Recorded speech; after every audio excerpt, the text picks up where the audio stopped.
Hey YouTube, we're sitting underneath my Thomas. There's the Bluebird there. I've actually switched them places.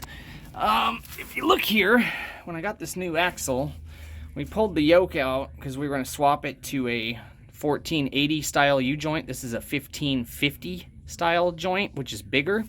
That's the smaller 1480. You can kind of see how it's a little bit closer. The ends are closer together than on the 1550.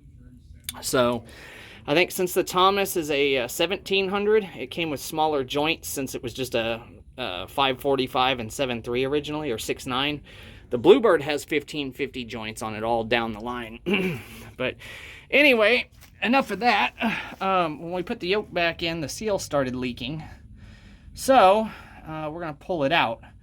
Now, that yoke nut is brand new. That's not going to be fun. And then I have the seal right here in my Jeep. We're gonna yank it out. Hopefully I have the right size socket for my impact from Milwaukee, but this is the new seal. Goes in just like that. So it's got a nice lip on the side there, so that'll be easy to get in, but I noticed there's no rubber here in the middle, so that's kind of peculiar and interesting. But this is a 2 1/8 inch socket. This is what I used on the front yoke nut of the auxiliary transmission. And then here's my M18 gun. That should crack it loose. And I have a few other ideas, but the auxiliary is Spicer, just like the rear axle is. So hopefully it's the same nut. But anyway, so I got one of the U-joint bolts off. So you just undo these 4 bolts to take the drive shaft off. And then I don't have a coffee cup with me. I thought I did, but I do have this old tail light that is broken, doesn't work anymore. And I used the guts out of the socket to make another one work for the Bluebird. So it makes a great holding device. So basically we're just gonna take all these nuts or these screws out.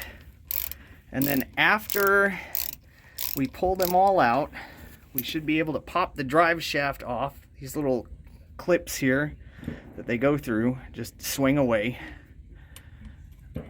like so, and then the U-joint will pop out. And then I have some electrical tape right here, you can see. I have painter's tape, but I'm actually using that today as well for another project, which will be in another video on the Bluebird. So I'm just going to pull these out, and then I'm going to so there they go right there. And then after I pull them out, I'm going to wrap the cups on the U-joint there with electrical tape so they don't fall off and the needles don't come out. I can't show you that because I need both hands to do this, but more in a second. All right, guys, so it's several hours later, and I just got back to storage. I had to run all over town to find a 2 1/4 inch socket because 2 1/8, ow, jeez, it doesn't fit this nut, but 2 1/4 does. So got what I need. So we're gonna get old Brutus out and see if he'll pop that sucker off real quick. Oh, and I left the battery connected. Great. Okay. Ouch. Yeah, it hurt. Bumped my head on the freaking frame rail here. But let's see what we can do here. We want out. We're on the highest setting. Perfect. Let's see what we can do here.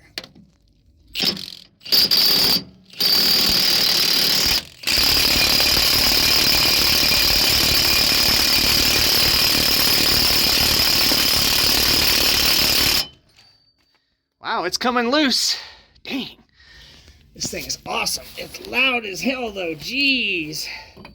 Alright. Here we go. There we go. Wow. Alright, so the video stopped. I don't know where it stopped, but I'm happy, really happy that I have this impact because it just made short work of it.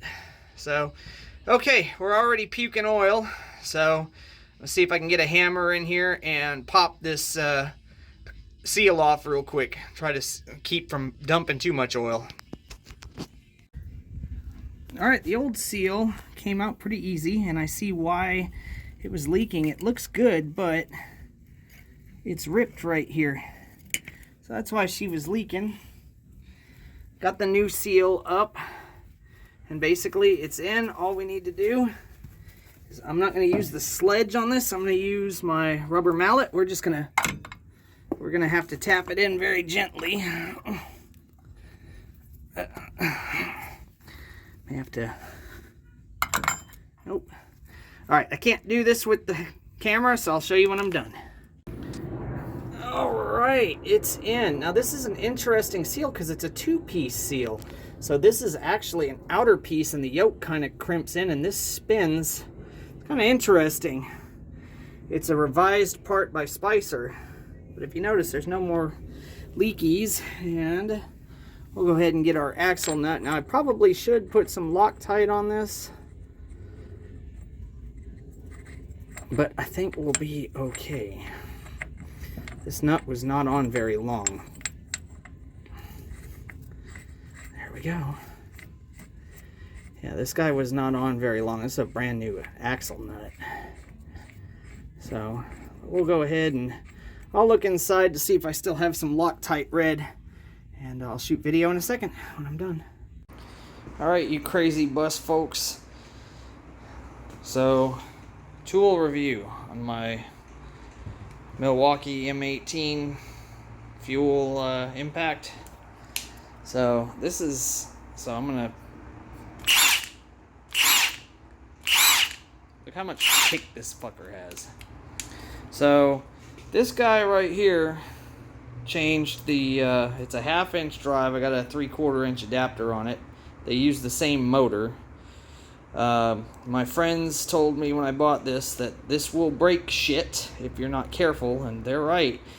I haven't broken anything, but this thing changed the removed the yoke nut on the rear diff of the Thomas today. That was installed with a 1-inch drive air impact. This thing had that sucker almost all the way off in 15 seconds. So that's impressive. Excuse my mess. So worth every freaking penny.